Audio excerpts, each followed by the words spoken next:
Estás escuchando Otra Vuelta por Megafón. Esta alianza con Rusia política la hace Cristina. Es decir, ella trabaja para Sputnik. Vamos a repetirla. Es decir, ella trabaja para Sputnik. ¿Sabés cuántas vacunas más podríamos haber tenido si el gobierno hubiera negociado mejor? 96 millones de dosis más. ¿Pero de verdad lo pensás? Vos imaginate que con eso tendríamos a esa altura a todo el país vacunado. Es todo un show y un circo. Resumen de noticias. Cuénteme qué quieren hacer. 14.663.805 vacunados y contando, amigues. En el mundo, ayer se confirmaron 368.456 nuevos contagios. En nuestro país, ayer se registraron 733 fallecimientos, la segunda cantidad más alta desde el inicio de la pandemia. Suena terrible, pero era esperable, porque semanas después de los picos de contagio vienen las muertes.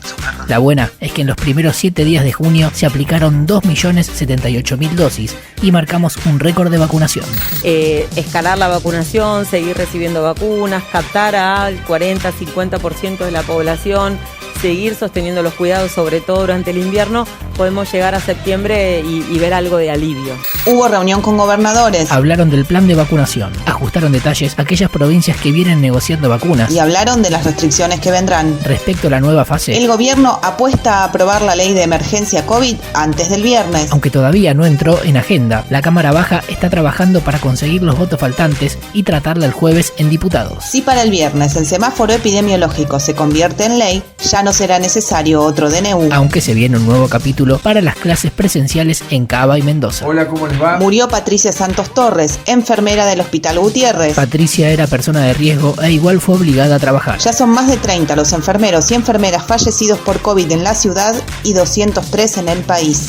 Se cumple esa ley. Silvio fue el primer enfermero fallecido, Silvio Jufré, y bueno, sacaron la ley como para que los familiares pudieran cobrar esa pensión y todavía no la están cumpliendo. Habló Quirós. Hoy estamos comunicando la apertura del empadronamiento de todas las personas que vivan en la ciudad de Buenos Aires y que tengan 50 o más años.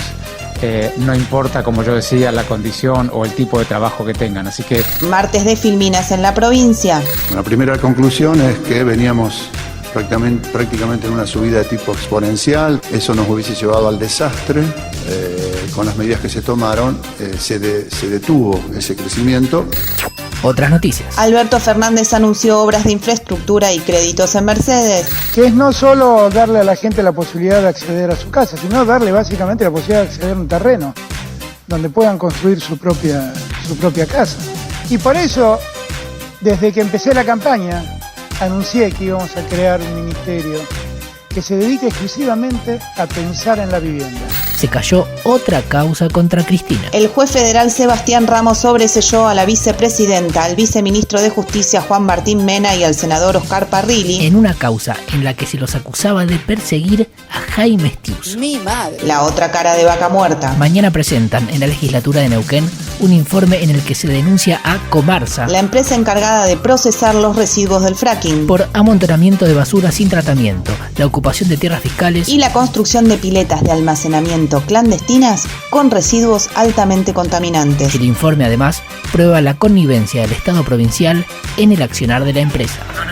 Alimentos. Lanzan el plan Super Cerca, una canasta de 70 productos cuyos precios estarán impresos en los envases y se mantendrán fijos por 6 meses. ¡Qué bueno! ¡Qué lindo! Parlamentarias. Hoy los laboratorios fueron al Congreso. Hablaron Sinopharm, Gamaleya, Covax, Serum Institute y AstraZeneca, que tienen contratos en el país, y las que están en etapa de negociación, que son Moderna, Johnson & Johnson y Pfizer. Esta última se presentó de forma virtual y AstraZeneca presentó un escrito. Habló Pfizer. Y demos por terminada la polémica, muchachos. Sí, de las 13.2 millones, 1 millón de dosis, si no recuerdo mal, era antes del fin del año, del 2020, 2 millones en el primer trimestre, 5 millones en el segundo trimestre y el resto en el cuarto trimestre.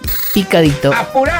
Esta mañana hubo una caída masiva de la web de la Casa Blanca, el gobierno británico, la BBC y el New York Times, entre otros. En lo que va del año, el sector agroexportador liquidó 13.300 millones de dólares. Nosotros a través de las finanzas decimos que Dios además es peronista. Francia multa por 265 millones de dólares a Google por abuso de posición dominante. Pedro Castillo sigue ampliando la ventaja sobre Keiko Fujimori en Perú. Reconocen al CONICET como la mejor institución gubernamental de ciencias de América Latina. La Corte Suprema bonaerense rechazó un reclamo presentado por un abogado de San Isidro por clases presenciales. Alberto Fernández viajará a París el 28 y 29 de junio para participar de un seminario de género. Eso es lo que usted cree. Llegó al país Pedro Sánchez y mañana se reúne con el presidente. Massa viaja el domingo a Estados Unidos, se reunirá con funcionarios de Biden, representantes del Congreso y con el expresidente Clinton. Hasta la vista, baby. Ahora sí, indignémonos juntos.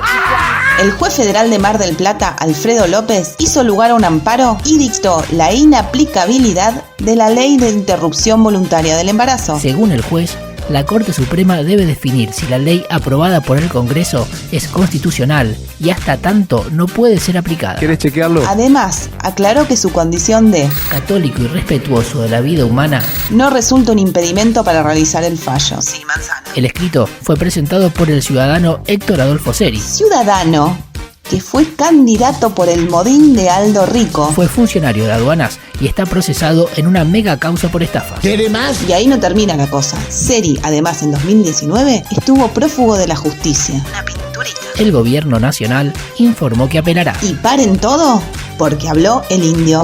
Hasta acá la información del día. Podría ser peor. O mejor. Pero siempre es lo que es. Son casi genocidios, ¿no? Toda esta cosa, esta pelea contra la vacunación, contra las medidas del gobierno para que sea lo menos riesgosa la pandemia para los habitantes del país que preside. Mamita, las palos en la rueda que ponen todo el tiempo, ves los noticieros o los programas de televisión de los canales adictos a esa locura, adeptos a esa locura. Y no puedo entender con qué cara los tipos dicen con las cosas.